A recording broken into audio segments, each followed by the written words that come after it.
hadiah terbesar. Saya percaya kehadiran saudara sekalian, bapak-bapak, ibu-ibu semua di tempat ini bukan kebetulan. Karena hari-hari ini, karena saat ini Tuhan sedang mempersiapkan kado terbaik bagi saudara. Amin. Dan sebelum melanjutkan firman Tuhan ini, saya juga ingin memberikan kado untuk semua yang hadir di tempat ini. Mau saudara? Mau kado dari Pak Slamet? Ya, kadonya saudara bisa terima saat ini juga sebelum masuk khotbah. Kado kita. Saudara, tadi saya memperhatikan ketika pujian diperdengarkan dan semua ikut memuji Tuhan. Saya memperhatikan ekspresi masing-masing. Dan saya memberikan kado berupa trik untuk terapi sendiri. Jika bapak-bapak, ibu-ibu hari-hari ini punya keluhan di tumit, nah ini kado dari Pak Slamet ya. Kado dari Tuhan nanti lain lagi.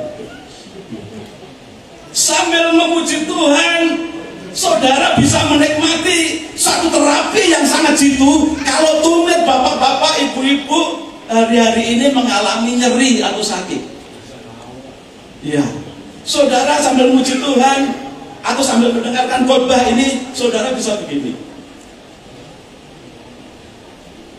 Kalau tumit nyeri tidak boleh dipijit. Jadi saya juga tidak promosi, ya. Tidak boleh dipijit. Ini tukang pijit tidak perlu. Kalau tumit sakit, perlu terapi begini saja. Supaya apa? Otot kita itu ditarik-tarik, dikendor. Jadi saudara sambil mendengarkan khotbah, sambil bisa terapi sendiri. Saya mendoakan nanti pulang sembuh. Amin. Yang sakit. Yang kedua, bapak-bapak yang suka pusing-pusing ke kanan, pusing ke kiri, ada di sini. Mungkin migrain tengah sampai belakang atau mana, atau pusing-pusing di kantongnya. Oh bukan, ini bukan pusing di kantong ya, di kepala. Mungkin leher, pundak sakit, terasa sakit, atau badan rasa tidak enak. Ada terapinya saudara. Ini saya beberkan rahasia ini ya, biar pijatnya Pak Slamet tidak laku, tidak apa-apa. Saudara semua tahu semua rahasia ini.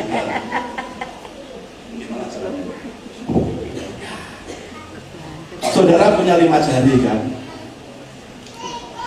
Dalam memuji Tuhan itu sebenarnya terapi yang dari Tuhan.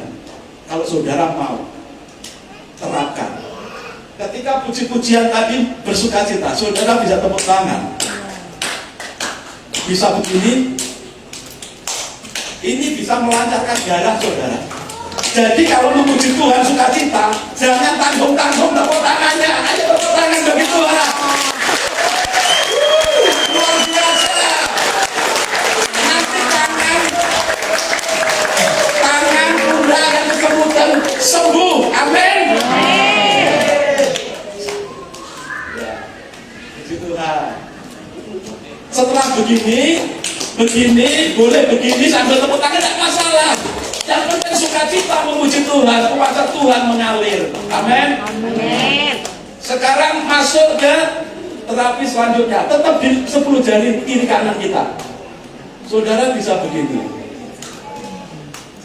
Nah, begini kiri kanan, seperti orang cuci tangan waktu corona. Nah, saudara begini juga. Jadi ini terapi untuk pusing kiri, pusing kanan, migrain atau pundak ngilu, sakit seluruh badan, rasa tidak enak atau tidak ada keseimbangan, rasanya pusing terus, perasaan jantung redek. Kayak tadi saya juga redek lihat bapak-bapak ibu begitu banyak, redek saya. Sekarang juga masih redek itu. Ya, begini saudara. Dan selanjutnya saudara bisa begini. Tanpa minyak tidak apa-apa. Tanpa minyak. Ini betul, ini terapi. Ya. Saudara karena di jari-jari kita dan telapak tangan kita, sekitar tangan kita ini banyak saraf-saraf yang berkaitan dengan kepala dan seluruh tubuh. Jadi kiri kanan bisa dibeginiin saudara. Saudara kalau kuat jarinya ini bisa begini, bisa pakai begini. Makanya yang pernah pijit ke Pak Slamet selalu diginiin jarinya kan. Ada yang jawab amin sama-sama. Ya, puji Tuhan. Ini kado dari Pak Slamet. Dan bapak-bapak, ibu-ibu mendengarkan khotbah, boleh kok sambil kakinya begini, sambil begini. Nanti pulang saya berdoa untuk bapak-bapak, ibu-ibu, kuasa Tuhan mengalir apa yang menjadi keluhan kesehatan bapak-bapak, ibu-ibu. Saya doakan sembuh, amin. Yang pusing-pusing sembuh, amin. Ya, yang badannya rasa pegel-pegel tidak enak sembuh, amin. Ini kado dari Pak Slamet. Terapi sendiri di rumah. Dengarkan firman Tuhan sambil terapi sendiri. Boleh. Dengarkan firman sambil terapi, dan ketika firman Tuhan disampaikan, saudara bisa mengamini. Amin. Yes. Haleluya. Apa yang sudah amini dengan iman sambil begini, maka keluar saudara sembuh. Amin saudara. Amin. Kado terbesar selanjutnya dari Tuhan. Firman Tuhan tadi mengatakan, jadi karena saya kurang bisa membaca Alkitab manual, jadi ya seapalnya saudara ya. Karena begitu besar kasih Allah akan dunia ini, sehingga Ia mengaruniakan anaknya yang tunggal, supaya setiap orang yang percaya tidak binasa. Lanjut saudara, bisa ambil begini, tidak masalah. Pak Slamet tidak terganggu, lanjut saja, tidak masalah. Supaya barang siapa yang percaya kepadanya tidak binasa. Kado terbesar, hadiah terbesar. Ini menarik sekali saudara.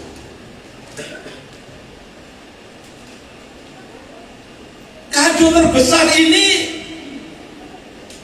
harus dimulai dari pemberi kado.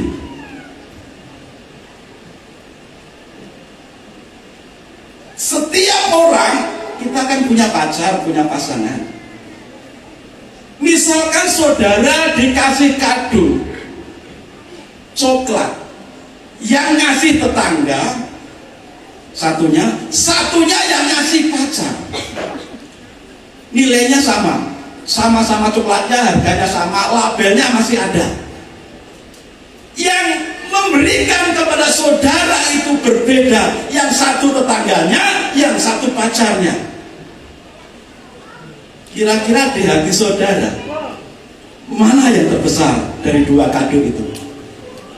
Mana yang saudara pandang paling wah? Walaupun nilai fisiknya sama, nominalnya sama, jumlahnya sama, tetapi pemberinya berbeda. Satu yang memberi pacar, satunya memberi tetangga. Walaupun sama, saya yakin yang dari pacar itu lebih begini, lebih melekat di hati. Betul saudara? Apalagi yang memberikan hadiah itu, misalkan Pak Presiden tiba-tiba, ya kalau dulu kan Pak Jokowi suka sini bisa jawab pertanyaan, kasih sepeda. Sepeda yang membelikan mungkin atasan kita, bos kita, dengan sepeda yang diberikan oleh Pak Presiden mungkin harganya sama, tetapi karena pemberinya berbeda, tentu yang paling melekat di hati adalah pemberian Pak Presiden. Oh ini yang ngasih Pak Presiden, ada tanda tangannya Pak Presiden. Saudara pasti eman-eman itu. Kalau bisa tanda tangannya itu ditutup transparan, tetap kelihatan, supaya tanda tangannya itu tidak lecet atau tidak terhapus. Betul? Di sini pemberi hadiah itu pegang peranan yang sangat penting.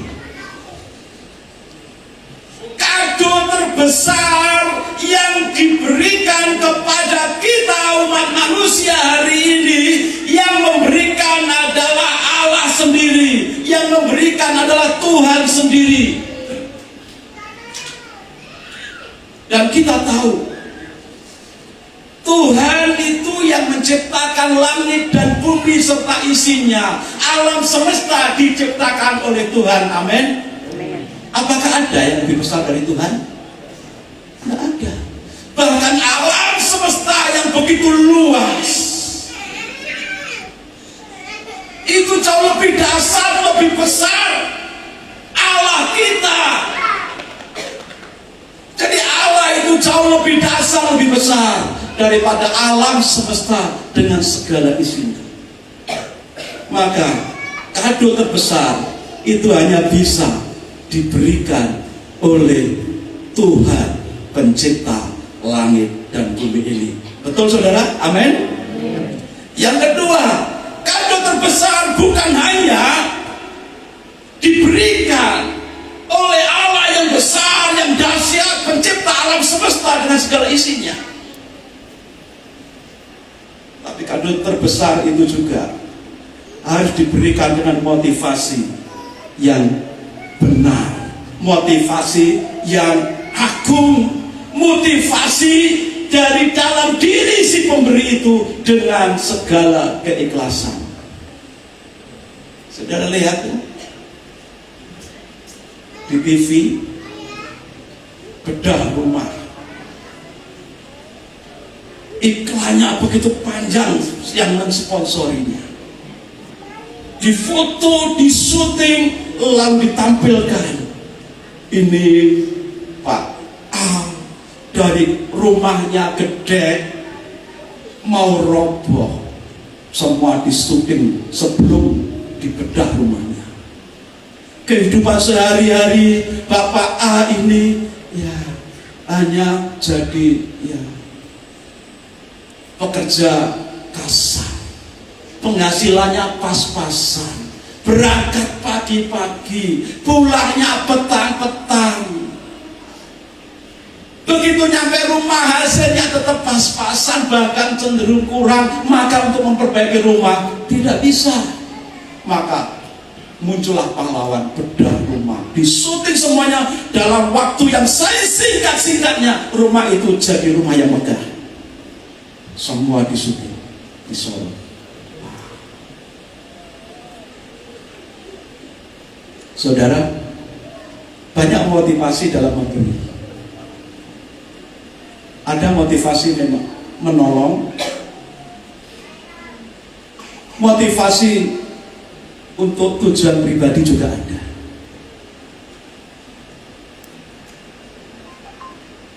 Ketika ada orang yang dalam kesusahan ditolong, tapi motivasinya supaya dipuji. Ada nggak yang seperti itu? Menolong orang lain, motivasinya supaya viral. Biasanya yang TikToker, yang suka di sosmed itu kalau menolong ya harus viral. Dan ketika disalahgunakan sedikit, semakin diviralkan, semakin terkenal. Ada motivasi yang seakan-akan rohani juga, menolong orang lain supaya dapat pahala lalu masuk surga. Tuhan adalah kasih. Karena mengasihi, dan kasih Tuhan itu kasih yang melebihi segala kasih di bumi ini. Kalau Tuhan menolong, ya menolong. Motivasi Tuhan adalah bagaimana supaya setiap orang itu bisa selamat. Bukan hanya Pak Selamat saja yang selamat, tapi setiap orang dikasih oleh Tuhan supaya selamat. Pemberinya sangat besar, yaitu Allah sendiri. Motivasinya sangat besar, yaitu kasih yang besar. Dan kualitasnya, kualitas pemberian Tuhan itu luar biasa, saudara. Kualitas dari kado yang dari Tuhan dalam peristiwa Natal ini sangat besar. Karena Tuhan sendiri yang memberikan dirinya untuk manusia berdosa.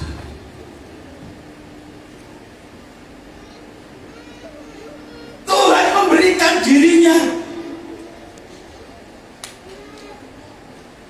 dengan cara bagaimana Tuhan memberikan dirinya?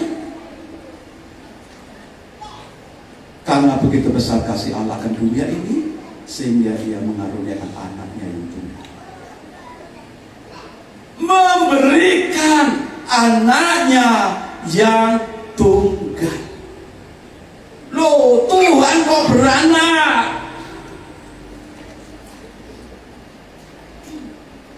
Bukan itu maksudnya. Bukan anak secara biologis. Mari kita membaca firman Tuhan dari Filipi 2 ayat 6 dan 7.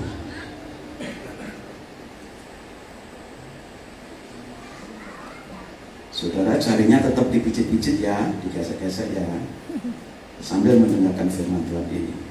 Imani dan amini. Filipi 2 ayat 6 dan 7. Yang walaupun dalam rupa Allah tidak menganggap kesetaraan dengan Allah itu sebagai milik yang harus dipertahankan, melainkan telah mengosongkan dirinya sendiri dan mengambil rupa seorang hamba dan menjadi sama dengan manusia.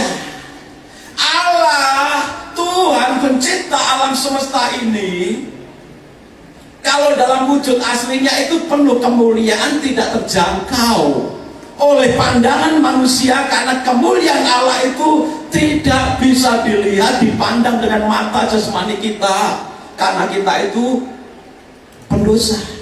Allah itu Maha Kudus. Allah itu penuh kemuliaan, sehingga tidak mungkin Allah datang ke bumi ini dalam wujud aslinya yang penuh kemuliaan. Tidak mungkin manusia bisa tetap hidup. Maka bagaimana caranya supaya Tuhan bisa berdekatan dengan manusia? Kalau lagi tadi terhubung dengan Tuhan. Nah, di sini yang memulai bukan manusia ingin terhubung dengan Tuhan. Yang memulai adalah Tuhan rindu kembali terhubung dengan manusia, maka Dia mencari daya upaya, mencari cara. Tuhan tidak datang ke bumi kepada manusia tidak dengan kemuliaannya, sehingga ketika Tuhan datang dengan kemuliaannya tidak ada satupun manusia yang bisa hidup. Maka Tuhan mempunyai cara datang ke dunia ini, mengambil rupa seorang hamba, menjadi sama dengan manusia. Dan itu terjadi dalam peristiwa Natal. Maka kualitas kasih, kualitas kado yang dari Tuhan itu sangat besar. Karena apa? Karena Allah sendiri yang turun ke bumi ini untuk menyelamatkan manusia. Memang Tuhan punya banyak malaikat untuk bisa diutus. Tuhan punya banyak orang untuk bisa diutus. Nabi-nabi, orang-orang suci, iya. Tapi mereka cuma tidak bisa menyelamatkan manusia loh. Malaikat tidak bisa menyelamatkan manusia.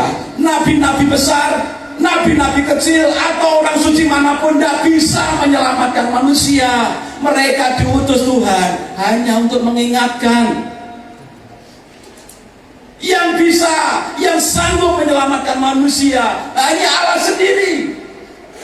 Maka dalam hal ini Allah menyelamatkan manusia manusia tidak dengan utusan, tidak dengan mengutus malaikat, tidak dengan mengutus seorang nabi, tapi dia sendiri yang harus turun ke dunia untuk menyelamatkan manusia.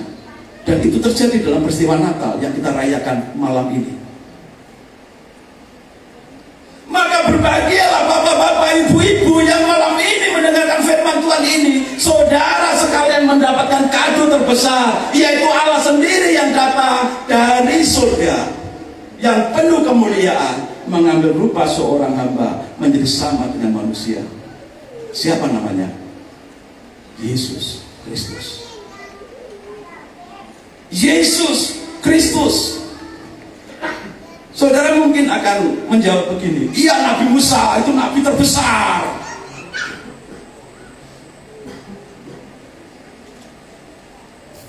Nabi Musa saja yang katanya itu nabi besar, itu tidak bisa membawa bangsa Israel masuk tanah Kanaan. Sebelum masuk tanah Kanaan, Musa sudah wafat lebih dulu. Yang melanjutkan Yosua. Jadi Musa sekalipun tidak bisa membawa bangsa Israel masuk Kanaan yang sekarang lagi ramai ini. Sejarah di Alkitab seperti itu. Kalau membawa masuk ke Kanaan saja tidak sanggup, apalagi untuk menyelamatkan, pasti Musa tidak bisa. Bisa dipastikan, walaupun dia tergolong nabi besar. Tidak ada nabi, orang suci yang bisa menyelamatkan manusia. Maka harus Allah sendiri yang turun ke dunia. Dan Alkitab mencatat, ia yang penuh kemuliaan, mengosongkan dirinya, mengambil rupa seorang hamba, menjadi sama dengan manusia.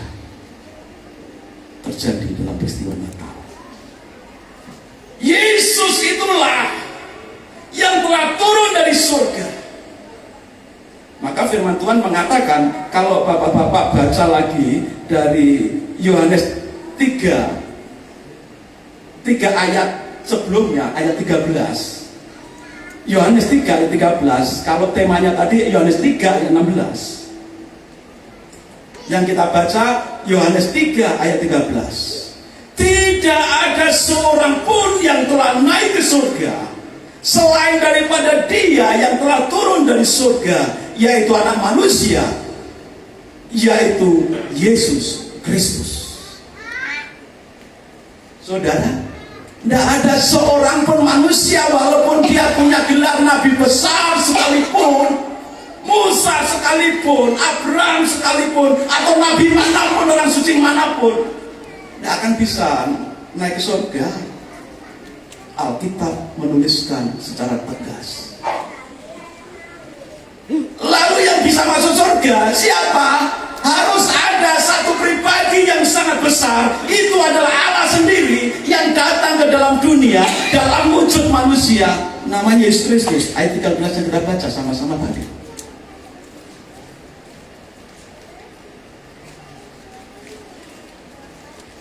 Kalau Yesus datang dari surga, maka dia bisa kembali ke surga. Asalnya dari surga, datang ke dunia, kembali ke surga, bisa. Sudah tahu jalannya. Saudara, saya mau tanya, siapa yang datang dari luar Bali? Kalau Pak Slamet dari Nganjuk, mungkin ada kakak saya dari Nganjuk yang lihat. Ini lagi online, saudara, YouTube-nya Bethlehem. Mungkin ada yang nonton. Pak Slamet dari Nganjuk, ada yang dari Surabaya, ada dari Medan, dari mana lagi? Timor, Sumba, mana lagi? Irian, mana lagi? Mana? Malaysia.